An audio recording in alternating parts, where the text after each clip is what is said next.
특별히 이번 한 주간에는 예수님을 더 많이 바라보시고 묵상하시고 그 예수님과 함께 하루하루 살아가는 저와 여러분들 되시기를 주님의 이름으로 축복합니다.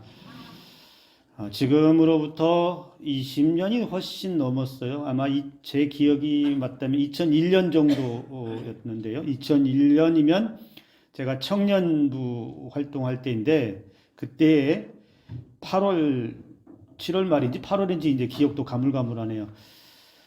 그때 청년들과 한 30명이 넘는 인원들이 카자흐스탄에 2주 동안 단기 선교를 다녀온 적이 있습니다. 카자흐스탄이 도대체 어디 붙어 있는 나라인지도 잘 몰랐는데 그때에 카자흐스탄에 2주 동안 단기 선교를 하면서 그곳 청년들하고 특별히 이제 많이 친해졌습니다. 사실 청년들이라고는 하지만 우리와는 나이대가 조금 차이가 났어요. 우리보다 한 최소 5살에서 10살 정도는 어린 그런 청년들이 우리와 함께 어울렸는데 그 청년들과 2주 동안에 같이 성경학교 하고 수련회 하고 예배 드리고 또 전통시장이나 여기 조별로 돌아다니면서 그 지역의 문화를 같이 탐방하고 또 그 청년들 집에 또 하루 가서 같이 묵고 먹고 하는 가운데 2주라고 하는 시간이 여러분 짧다면 짧은데 또 길다면 길 수도 있을 것 같아요. 근데 그 보내는 시간은 굉장히 좋았어요. 매일매일이 그냥 아침에 눈이 떠지면 또 오늘은 누구와 함께 어떤 좋은 일들이 은혜 있는 시간이 있을까 기대감이 매일매일 아침마다 새로워졌어요. 먹을 것도 많이 먹고 이야기도 많이 하고 그랬는데 그 즐거웠던 시간이 지나면 어떻게 됩니까? 헤어져야 할 시간이 와요. 헤어져야 할 시간이 점점 다가오니까 이제 우리 청년들이나 그쪽 청년들이나 다 한결같은 건 뭐냐? 조금만 더 있었으면, 조금만 더 봤으면. 근데 마지막 날 저녁에도 둘 다 잠 못 이루는 밤을 보내요. 그 청년들이 집에를 안 가요. 집에를 안 가요. 왜냐하면 더 보고 싶다. 더 있었으면 좋겠다. 그렇게 아쉬움을 하고 마침내 떠나는 날이 돼서 그곳 기차역까지 이제 우리 일행들을 배웅을 하러 이제 나왔어요. 배웅을 하러 나왔는데 그 기차역에서 우리는 무슨 이산가족 상봉했다 헤어지는 줄 알았어요. 누구라고 할 것 없이 양쪽의 청년들이 기차역 그 밑에서는 카자흐스탄 청년들이 전부 울고 있고 기차에 타서는 우리 청년들이 창문에다 손을 대고 울고 있고 여러분 이산가족 상봉했다 헤어질 때 이렇게 우는 거 본 적 있으세요? 서로가 엉엉엉 울고 있는데 그러면서 그들이 우는 가운데 하는 말들이 뭐냐면 우리가 언제 다시 볼 수 있겠냐? 내년에 다시 볼 수 있겠냐? 너희들 내년에 다시 올 수 있겠냐? 우리는 내년에 다시 올 수 있도록 한번 해볼게. 우리가 올 수 있다면 내년에 다시 또 올게. 장담은 못하지만. 그러면서 기차가 떠나갈 때 그들이 멀어지는 그 모습을 한참을 쳐다보며 아쉬워하고 눈물을 닦았던 그런 기억이 납니다. 그렇게 헤어졌는데 20년이 지난 지금까지도 못 갔어요. 여러분 우리가 살면서 마지막이라고 하는 것을 생각하면 참 슬프죠. 마지막 또는 이별 이런 말을 우리가 떠올리면 되게 슬프고 아쉬움이 많습니다. 특별히 이 마지막, 이별 이런 말들이 그냥 잠시라면 괜찮죠. 잠시라면. 근데 다시는 있을 수 없다. 다시는 볼 수 없다. 이런 것으로 한다면 우리는 매우 슬프고 아쉬울 것입니다. 그래서 우리가 맞이하는 죽음이라고 하는 것도 그렇습니다. 왜 우리가 슬퍼합니까? 무엇 때문에 그렇게 애통해야 합니까? 다시 만날 수 없다라는 것. 가장 사랑하는 사람이지만 이것이 이제는 이 생에서는 마지막이다. 다시 볼 수 없다라는 것 때문에 우리에게 아쉬움이 크고 슬픔이 더 큰 것이겠지요. 우리 주님도 이 땅에 인간의 몸을 입고 오셔서 그리고 공생의 3년의 시간 동안 하나님의 아들로서 하셔야 할 모든 일들을 다 하셨습니다. 하나님 나라에 대해서 가르쳐 주셨고 하나님의 아들로서의 모든 이적과 능력들을 백성들에게 보여주셨고 그러나 모든 사역이 다 마쳤을 때는 마침내 행하셔야 할 그 일들을 하셔야만 했습니다. 그 일은 십자가에서 죽으시는 것이었죠. 그래서 우리 주님은 이제 가장 가까이에 있었던 제자들과의 마지막 밤을 준비하십니다.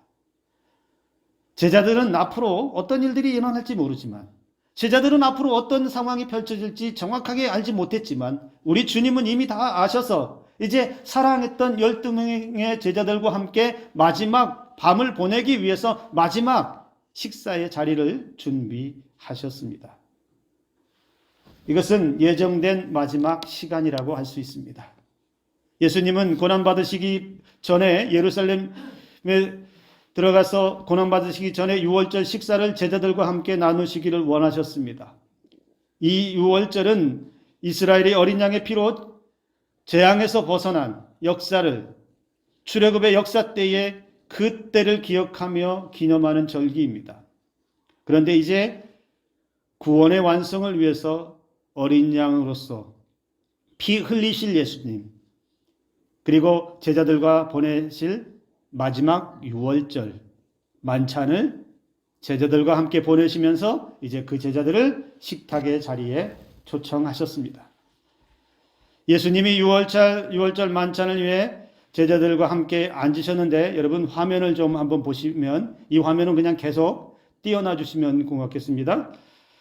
고난을 받으시기 전에 제자들과 함께 이 유월절 만찬이 끝나고 나면 이제 십자가 앞으로 가시게 됩니다. 잡혀가시고 걸어가시게 됩니다. 유월절을 맞이해서 차려진 이 식탁에 12명의 제자들이 이렇게 예수님을 중심으로 해서 둘러 앉아 있습니다. 여러분 잠시 여러 화면을 보면서 우리가 제자들 예수님의 모습을 보면서 잠깐 설명을 좀 드리면 여러분 예수님을 중심으로 해서 여러분이 보시는 화면에서 왼쪽에 가장 왼쪽 예수님과 바로 손이 닿고 있는 사람이 사랑하는 제자 요한이죠. 그리고 그 옆에 귀에다가 속삭이는 듯한 하얀 수염 난 분이 베드로. 그리고 바로 베드로와 겹쳐 있는 인물이 하나 있습니다. 한 손에 뭔가 움켜쥐고 있지요. 잘 보이시나요? 돈자루를 움켜쥐고 있어요.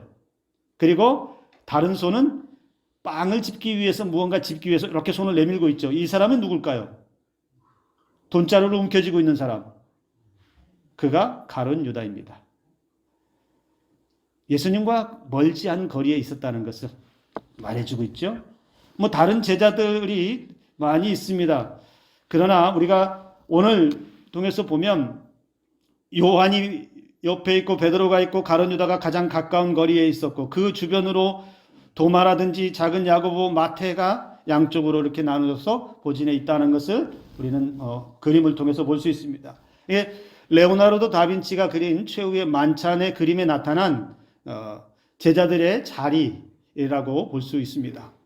근데 여러분 여기 이 그림을 통해서 보면 여기에 예수님의 표정이 잘 보이세요? 잘 안 보이시죠?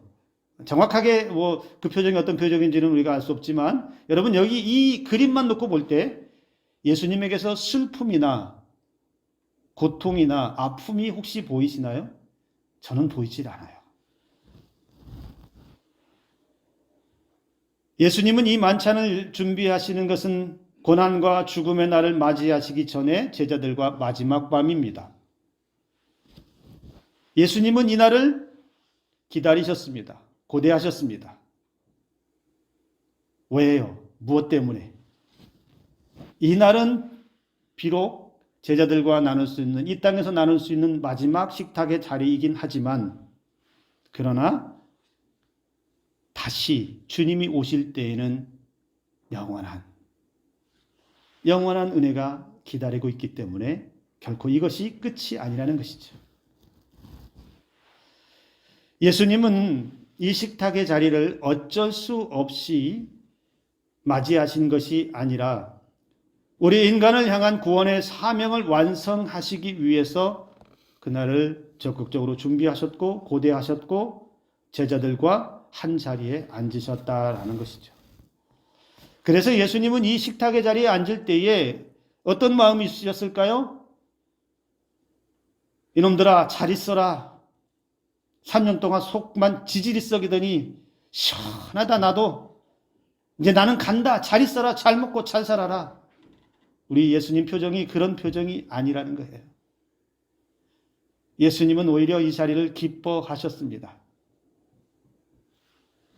천상의 영원한 유월절 만찬이 훗날에 있을 것이기 때문에, 그날이 있기 때문에 이 땅에서 마지막 유월절 만찬을 제자들에게 기쁨으로 베풀어 주셨다라는 것이죠. 예수님은 그 자리에서 제자들에게 떡을 주십니다. 이것은 너희를 위하여 주는 내 몸이다, 이렇게 말씀을 하십니다. 예수님은 제자들을 향해서 떡을 들어서 말씀하시면서 이것은 너희를 위하여 주는 내 몸이다. 예수님은 우리를 사망에서 생명으로 건지시기 위해서 오신 하늘 양식이 되어주셨습니다. 육신의 생명을 가진 사람들은 물과 음식을 가지고 생명을 연장을 합니다. 그래야 살 수 있습니다. 그런데 영적인 사람은, 하늘의 은혜를 받고 사는 사람은 하늘 양식을 먹고 살아갑니다. 육적인 생명을 넘어서 영적인 생명의 은혜가 저와 여러분들 가운데 채워져야 할 줄로 믿습니다. 그래서 우리가 날마다 말씀으로 우리의 영혼을 채우고 매일매일 먹어도 배부르지 않는, 그러나 우리의 삶을 풍족하게 하시고 우리의 영혼을 건강하게 이끌어 주시며 우리의 영혼이 병들지 않도록 지켜주시는 그 영의 양식을 먹을 수밖에 없다라는 것이죠. 우리 주님은 십자가에 죽으실 때 자신의 몸까지도 완전하게 우리를 위해서 다 내어주셨습니다. 그것을 통해 우리의 죄와 허물들을 사하시고 우리에게 영원한 생명의 은혜를 주셨음을 여러분 기억하시기 바랍니다. 또 떡을 나누어 주신 후에 잔을 주시면서 이 잔은 내 피로 세우는 언약이니 곧 너희를 위하여 붓는 것이다 라고 말씀하십니다. 잔을 주시면서 이 잔은 내 피로 세우는 언약이다, 새 언약이라고 말씀하십니다. 옛날에는, 구약시대에는 옛 언약은 어린 양의 피로 맺었습니다. 그래서 양을 잡아서 죽여서 그 피를 통해서 죄를 용서받는 구속의 제물이 되어지는 은혜가 있었습니다. 그런데 예수님이 오셔서는 이제 예수님을 통해서 주신 새 언약은 그리스도의 피로 맺어진 언약이 되었습니다. 주님의 피로 맺어진 언약은 결코 이 땅에서 사라지지 않습니다. 깨어지지도 않습니다. 그리고 이 새로운 언약의 피는 영원히 우리와 함께 하십니다. 그래서 우리는 이 언약을 영원히 놓치지 말아야 합니다. 우리의 생명을 포기할 수 없어서 자신의 생명을 내어주신, 저와 여러분들을 살리시기 위해서, 저와 여러분들을 구원하시기 위해서, 영원한 생명의 나라로 이끌어가기 위해서 죄가 아닌, 사망이 아닌 영원한 기쁨과 안식과 평안이 있고 하나님의 나라에서 영원히 할 수 있는 그 은혜를 우리에게 주시기 위해 피 흘려주신 주님의 은혜를 여러분 결코 잊지 않기를 주님의 이름으로 축복합니다. 우리 주님은 자신의 몸을 그리고 피를 제자들에게 나누어 주시는 이 만찬 석상에서 여러분 나누어 주실 때의 그 모습을 한번 생각해 보시기 바랍니다. 주님은 기쁨으로 그 제자들에게 주셨음을 여러분 보시기 바랍니다. 제자들은 어떤 마음을 가졌는지 정확하게 모르겠어요. 아니, 주님이 왜 이런 일을 하실까? 왜 주님이 갑자기 떡을 나눠주시고 잔을 나눠주시면서 왜 이런 말씀을 하셨을까? 뭐 그렇게 생각하는 제자들도 있었겠죠. 그러나 우리 주님은 십자가를 앞두고 다시 한번 그 제자들에게 생명의 은혜를 부어주고 계시다라는 것을 여러분 보시기를 바랍니다. 식탁에 함께 앉아있는 제자들, 여러분 조금 전에도 잠깐 설명을 드렸지만 12명의 제자들이 앉아있고 또는 서있고 각자의 자기 자리에서 이야기하는 제자들도 있습니다. 무슨 이야기를, 어떤 이야기들을 주고받았는지 알 길이 없지요. 그런데 여러분 한번 보세요. 이 식탁의 자리에 함께 앉은 사람들 중에는 배신자도 있습니다. 예수님을 팔아넘길 자도 있습니다. 또 예수님을 모른다고, 절대 모른다고 큰 소리 칠 사람도 있습니다. 그리고 예수님이 죽으시면 한 자리 얻어볼 생각을 하고 있는 욕망에 찬 제자들도 이 식탁의 자리에 함께 앉아 있습니다. 예수님이 떡을 나누어 주실 때의 그 심정, 얘는 나를 팔 건데, 조금 있으면 나를 팔 제자가 얘인데, 베드로는 조금 있으면 나를 이제 모른다고까지 할 건데, 그러면서도 떡을 떼어주시는 예수님. 우리 주님이 새 언약에 대해서 말씀하신 후에 갑자기 이런 말씀을 하십니다. 자신을 팔아넘길 사람이 여기 있다. 이 자리에 있다. 함께 있다. 폭탄 발언하신 것 같아요. 우리들 중에 나를 팔아넘길 자가 있다. 예수님의 고난과 죽음이 하나님의 섭리 가운데 예정되었다라고 오늘 본문도 분명히 드러내고 있습니다. 근데 우리가 생각해 볼 게 있어요. 우리 주님이 나를 팔아넘길 자가 여기 있다 이렇게 말합니다. 제자들 가운데 있다라고 이야기하죠. 그러면 여러분, 우리 주님이 십자가에 달리신 것이, 고난당하신 것이, 십자가에서 죽으신 것이 예수님을 판 가룟 유다 때문이었을까요? 가룟 유다가 팔았기 때문에, 은 20에 팔아 넘겼기 때문에 예수님이 잡혀갔고, 그렇게 팔아 넘겼기 때문에 재판을 받았고 사형 선고를 받고 십자가에 못 박혀 죽으셨다. 우리 주님이 십자가에 달려 돌아가신 것이 유다의 배신 때문이었을까요? 여러분, 아니에요. 유다의 배신 때문에 예수님이 팔려간 게 아니에요. 우리 주님이 유다의 배신 때문에 십자가에 못 박히신 게 아닙니다. 유다가 아니어도 베드로가 했던, 요한이 했던, 누가 했더라도 우리 주님의 십자가는 이미 예정된 십자가입니다. 하나님이 작정하신 계획이었습니다. 하나님의 뜻에 따라서, 하나님의 작정하신 그 뜻에 따라서 우리 주님은 십자가의 길을 가셨던 거예요. 거기에, 그 길에 가룟 유다의 배반이 들어와 있는 것이죠. 어느 누구도 예수님의 그 십자가는 막을 수 없습니다. 왜냐하면 하나님의 뜻이기 때문에 그렇습니다. 우리를 살리시기 위한, 우리를 구원하시기 위한 구원 계획이, 하나님의 계획이 그것이었기 때문에 어느 누구도 이 방법을 막을 길은 없습니다. 다만 예수님을 팔아 넘긴 그 행위 자체는 심판받아 마땅하지요. 제자들은 그들 가운데 예수님을 팔 사람이 있다는 예수님의 말씀에 놀라서 서로 향해 질문을 합니다. 서로 말합니다. 누구야? 누구야? 우리 중에 누가 그럴까? 나는 아닌데, 나는 아닌데. 나는 아니야. 나는 아니야. 나는 절대 그럴 일을 하지 않을 거야. 유다도 어쩌면 그때에는 자신을 철저하게 감추었을지 몰라요. 아닌 것처럼, 전혀 그렇지 않은 것처럼 그렇게 숨겼을지 모릅니다. 겉으로 볼 때는 그는 다른 제자들과 다를 바 없었습니다. 지금까지 3년의 시간 동안에 함께 거하고 함께 다니고 함께 먹고 함께 마셨습니다. 그러나 함께 있었다고 해서 모두 예수님의 제자라고 할 수 있을까요? 함께 다녔다고, 그 사람들과 함께 있었다고 예수님의 선한 제자라고, 선한 신앙인이라고 말할 수 있을까요? 우리는 이런 고민 가운데 있을 때에도 우리의 삶을 돌아보면서 우리는 생각해 봐야 돼요.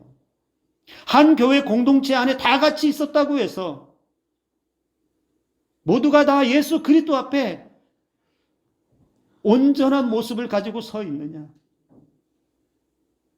나는 사람들을 속일 수는 있고 사람들에게 내 모습을 얼마든지 포장해서 나는 괜찮은 사람처럼, 나는 아무렇지 않은 사람처럼, 나는 매우 뛰어난 신앙인처럼 보여줄 수 있지만 예수님이 바라보실 때는 그렇지 않은 사람들, 마치 우리 중에 나를 팔자가 여기 있다라고 하셨을 때처럼 우리 주님이 책망하신다면 부끄러워해야 할 사람이 있을지도 모릅니다. 저와 여러분들 가운데는 그런 분이 한 분도 없는 줄로 제가 믿습니다. 예수님은 자신을 내어주심으로 새 언약을 세우시고 구원을 완성하십니다.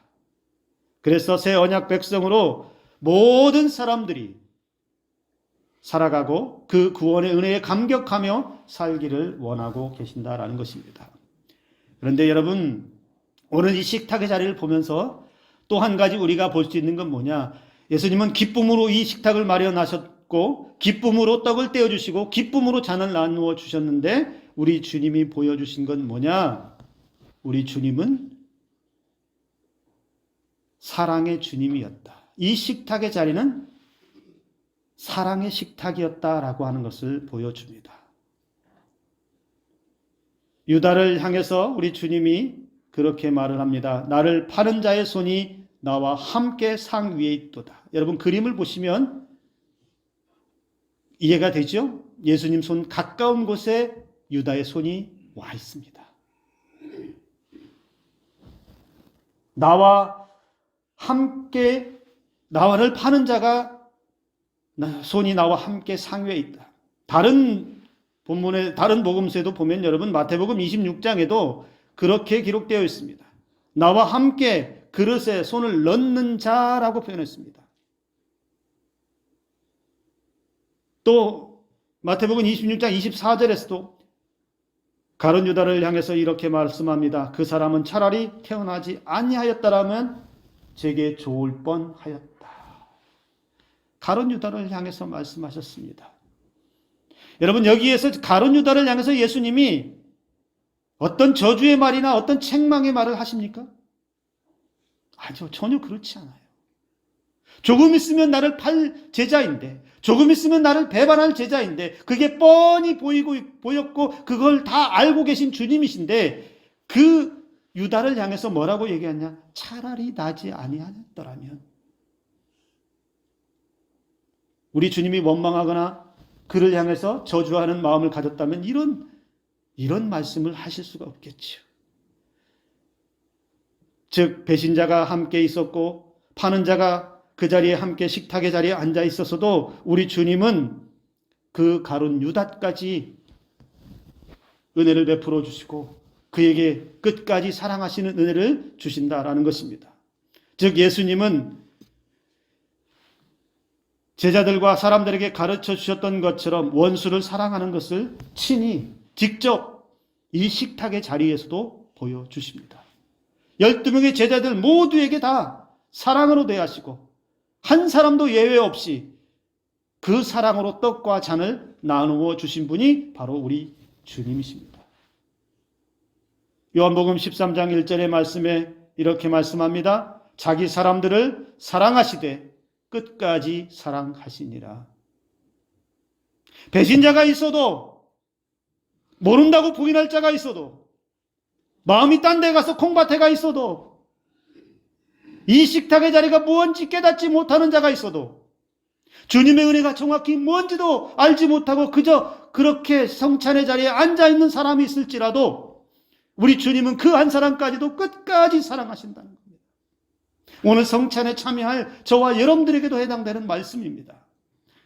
우리가 어떠한 사람이라 할지라도, 우리가 어떤 연약함을 가지고 있다 할지라도 주님 앞에 나와서 주님의 그 십자가의 은혜를 바라보고 그 십자가의 은혜 안에 머물기를 원하는 사람이라면 오늘 주님은 저와 여러분들을 향해서도 말씀하신 대로 끝까지 사랑하시는 그 은혜를 베풀어 주실 줄로 믿습니다. 사랑하는 성도 여러분, 오늘 주님이 베풀어 주신 이 만찬을 저와 여러분들 가슴 깊이 새길 수 있기를 주님의 이름으로 축복합니다. 이 만찬은 주님에게서는 기쁨의 날이었고 마지막까지 끝까지 사랑하시는 사랑을 베풀어 주시는 만찬이었습니다. 우리가 성찬을 2000년이 지난 지금에도 계속하고 있는 이유는 바로 그 주님을 기억하기 위함입니다. 영원히 기억될 그날의 마지막 밤을 기억하면서 우리는 다시 오실 그 주님, 저 하늘나라에서 영원히 함께할 그 주님의 날을 기다리는 그 믿음으로 살아가야 될 줄로 믿습니다. 오늘 이 성찬에서 주님의 그 기쁨과 사랑을 기억하는 저와 여러분들 되기를 주님의 이름으로 축복합니다. 기도합니다.